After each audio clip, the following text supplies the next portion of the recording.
Ja, hallo zusammen.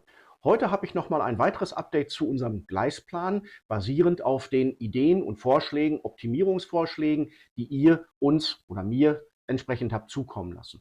Ich habe da über den Sommer lange drauf rumgekaut und überlegt, wie man das alles hinbekommt und wie man diese Vorschläge entsprechend umsetzen kann. Und ich glaube, ich habe da ein relativ gutes Konzept gefunden, wie wir unsere Anlage hier entsprechend gestalten können.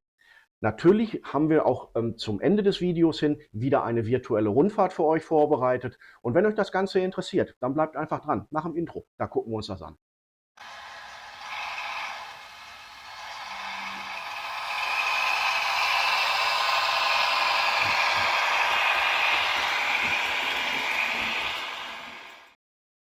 Ja, willkommen zurück zum Video und schön, dass ihr wieder dabei seid.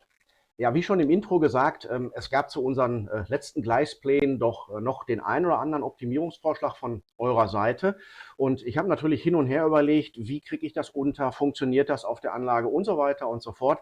Das Ganze hat auch ein klein wenig gedauert. Ich meine, gut, es war auch Sommer, aber nichtsdestotrotz hat mich das nicht losgelassen. Und ich habe geplant und wieder verworfen und wieder neu geplant und nochmal verworfen und nochmal geplant. Und ich glaube, ich habe jetzt einen Entwurf, der gut ist, der sehr schön funktioniert und den möchte ich natürlich gerne mit euch teilen, weil der ja eigentlich auch ein bisschen darauf basiert, was ihr vorgeschlagen bzw. was ihr an Änderungswünschen oder bzw. Optimierungsvorschlägen hattet.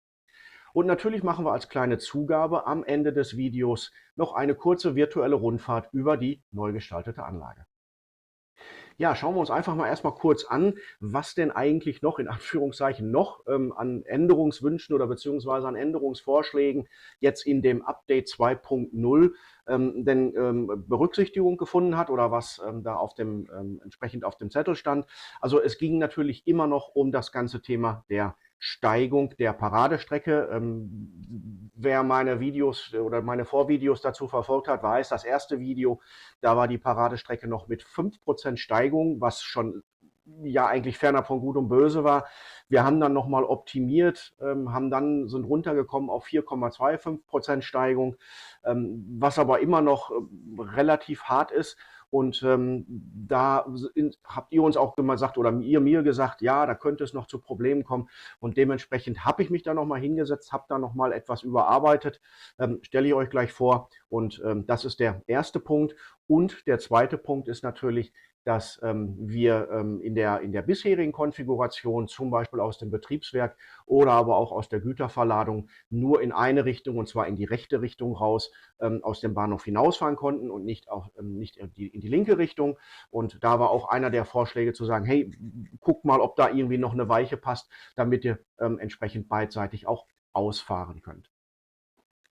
Ja, kommen wir zum ersten Punkt. Im Update 2.0 ist es tatsächlich gelungen, nach langer Versucherei, die Steigung der Paradestrecken also auf unter 3,6% zu verringern, beziehungsweise wir haben eine Paradestrecke, die hat 2,5% und die andere, die also jetzt, sage ich mal, auf die Ebene 0 runtergeht, die hat jetzt die 3,6%. Geschafft haben wir das dahingehend oder darüber, dass wir die Schattenbahnhofsebenen entsprechend getauscht haben. Das heißt also, ich habe jetzt auf die Ebene 0 die längere Paradestrecke, das heißt das, was nach rechts aus dem Bahnhof herausgeht, einmal die große Schleife dreht und vorne wieder langläuft, das ist jetzt auf die Ebene 0 runter und die Ausfahrt nach rechts, das haben wir jetzt, das ist das Orangene, was wir hier im Bild sehen, die habe ich jetzt entsprechend auf die Ebene 1 gelegt und da kommen wir mit 2,49% Steigung aus, was völlig in Ordnung ist, denke ich mal. Und ich sag mal, wie gesagt, bei der langen Strecke, bei der runter auf die Ebene 0, da sind wir jetzt bei 3,6%. Dabei muss ich allerdings sagen, dass ich den Ebenenabstand wieder von 11 auf 12 Zentimeter erhöht habe, einfach um eine bessere Zugänglichkeit bei irgendwelchen Problemen zu haben. Man muss mal mit der Hand da rein. Deswegen habe ich das jetzt wieder auf 12 Zentimeter erhöht und trotzdem die 3,6%. Ich denke, das passt. Ne? Also wie gesagt, Reduktion von 5 auf 4,25 runter auf 3,6.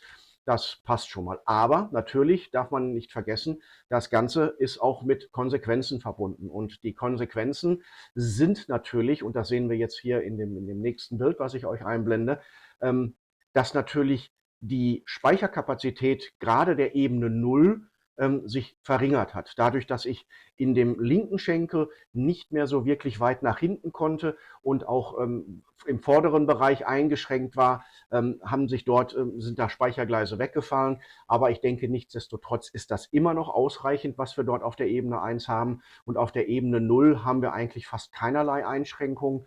Also von daher ist das so geblieben. Wie gesagt, ich habe auch versucht, einen Gleiswendel. Das hat auch nicht funktioniert. Das nimmt einfach sehr, sehr viel Platz an beiden Enden der Steigung weg. Und den Platz hatte ich einfach nicht. Und dementsprechend denke ich, ist das hier jetzt eine vernünftige Lösung. Das, was man jetzt natürlich im Auge behalten muss, ist natürlich, dass wir die Zugangsmöglichkeiten zur oberen Ebene, heißt zur Bahnhofsebene behalten, um da, weiß ich nicht, mal ein Problem an einer Weiche oder ähnliches auch entsprechend mal von unten bearbeiten zu können. Da sollen ja auch Signale, da sollen Beleuchtungen hin, da muss man ja alles irgendwie drankommen.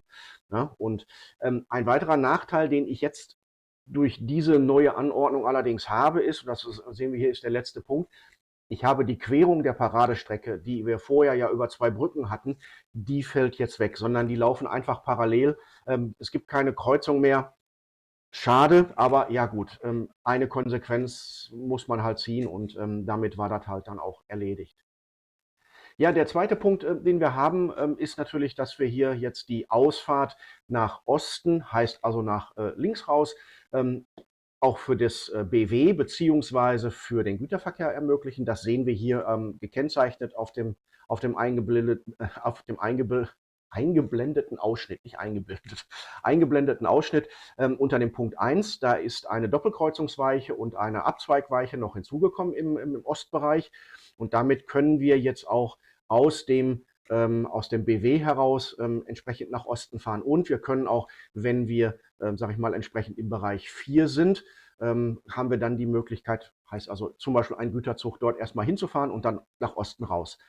Das Ganze haben wir hinbekommen, indem ich am Bereich 2, also heißt also an der westlichen Ausfahrt, die die geradeausgleise, das heißt also die geraden Gleise etwas verkürzt hat. Das heißt, ich habe den Ausfahrbereich dort etwas verkürzt, konnte damit den Bahnhofsbereich, hier gekennzeichnet mit 3, etwas mehr nach rechts verschieben und habe damit im Bereich 1 entsprechend den Platz generiert, um dort die beiden Weichen zu platzieren. Das war eine ziemliche Trickserei, hat aber am Ende des Tages gut funktioniert. Also ich bin damit jetzt auch super zufrieden. Also da auch nochmal danke für den Vorschlag. Also das war eine super Idee. Und ich habe jetzt natürlich noch einen weiteren Vorteil. Ich habe jetzt im Bereich 4 noch eine weitere Umfahrungsmöglichkeit des gesamten Bahnhofs. Ne? Die hatte ich vorher auch nicht. Das heißt, ich musste immer über das Durchfahrtsgleis in der Mitte zwischen den Bahnsteigen durch. Jetzt habe ich hier eine weitere Möglichkeit. Finde ich auch recht schick. Ne? Also passt wunderbar rein. Alles super. Ja. So, das Ganze hat dann natürlich nach sich gezogen, dass ich auch das ganze Betriebswerk noch überarbeiten konnte. Da haben wir jetzt auch wesentlich mehr Abstellmöglichkeiten für Zuggarnituren. Ich habe jetzt, oder wir waren jetzt in der Lage, hier einen zweiständigen Lokschuppen entsprechend aufzusetzen. Ne? Das sieht man unter 1. Ich konnte zusätzlich noch einen einständigen Lokschuppen mit einer kleinen Werkstatt, ne, unter 2 hier integrieren. Und die Dieseltankstelle ist vom hinteren Bereich jetzt in den vorderen Bereich ein bisschen gerutscht. Finde ich jetzt eigentlich auch ein bisschen schöner. Und somit macht das eigentlich einen relativ guten Eindruck. Ja, auf der anderen Seite, die Güterverladung und das Sägewerk haben wir jetzt natürlich auch noch ein klein wenig überarbeitet. Das heißt also den Abzweig Sägewerk mit der 1, das heißt den violetten Gleisausschnitt, den haben wir da jetzt noch ein bisschen angepasst, damit das auch, sag ich mal, nicht ganz so steil war nach oben hin. Und wir haben natürlich jetzt die Güterverladung mit dem Punkt 2, also dem Ladeschuppen, und dem 3 noch mit zusätzlichen Abstellmöglichkeiten haben wir da jetzt eigentlich auch noch mal optimieren können. Das Einzige, was jetzt nicht mehr so in der Form vorhanden sind natürlich die Straßen, die wir da im Vorfeld hatten. Ne? Wir hatten ja eine Straße, die ging hinten vom Betriebswerk einmal an der Anlage vorbei. Da muss ich jetzt noch mal ein bisschen schauen, wie man das hinterher in der Anlagengestaltung noch vernünftig vielleicht auch mal mit dem einen oder anderen Weg oder einer Straße entsprechend garniert. Aber ansonsten als reinen Gleisplan muss ich sagen, gefällt mir das alles schon super gut. Ja, und das war eigentlich auch schon das Update 2.0 unseres Gleisplanes. Ich meine, kurz und schmerzlos in Anführungszeichen. Ne? Also wie gesagt, auf Basis eurer Optimierungsvorschläge wirklich super. Ich bin jetzt mehr als zufrieden mit dem, was wir da jetzt machen konnten. Und wie gesagt, vielen Dank dafür. Der nächste Schritt, den wir jetzt natürlich ausführen müssen, ist natürlich der Rahmenplan in Windtrek, damit ich das Holz bestellen kann und den Anlagenrückbau und ja, da schalte ich vielleicht mal eben auf die andere Kamera um und dann sieht man das. Genau, da seht ihr nämlich da hinten, ne, da stand ja vorher noch der Rest von der Anlage. Da ist jetzt alles weg. Ne? Das heißt also, wir sind eigentlich jetzt so weit, dass wir bereit sind, hier etwas Neues zu machen. Wobei ich ganz ernsthaft gestehen muss, jetzt schalte ich wieder zurück, es war zum Teil, der Rückbau war schon in der einen oder anderen Situation etwas bedrückend. Ich meine, ich habe relativ lange mit dieser Anlage gelebt, mit an dieser Anlage gebaut. Und jetzt das alles, ja, es ließ sich ja nicht alles nur einfach zurückbauen, ne? Sondern da sind ja auch Sachen wirklich abgerissen worden, die dann hinterher im Müll gelandet sind. Und ja gut, aber das ist so, es soll ja was Neues entstehen und dann muss man auch Platz schaffen. Und ja, also ich will ja auch nicht lange rumschnacken. Wie schon angedeutet, habe ich natürlich jetzt für euch noch eine virtuelle Rundfahrt über die Anlage und die können wir uns jetzt anschauen. Ja, aber bevor wir da auf die Anlage gehen, möchte ich euch natürlich fürs Zuschauen danken. Und lasst mir gerne ein Like da, den Daumen rauf, wenn es euch gefallen hat. Das würde mich sehr freuen. Gerne schreibt mir in die Kommentare, was ihr von dem neuen Gleisplan haltet. Da würde ich mich super drüber freuen. Und gerne dürft ihr natürlich auch den Kanal abonnieren, ist kostenlos. Und wenn ihr die Glocke drückt, dann bekommt ihr auch immer mit, wenn ich hier etwas Neues mache. Und damit gehen wir jetzt auf die virtuelle Reise über unsere Anlage. Und ich wünsche euch viel Spaß dabei und sage schon mal Tschüss und gerne hier wieder bei Thorsten und Linus Modellbahn. Bis zum nächsten Mal. Ciao, ciao.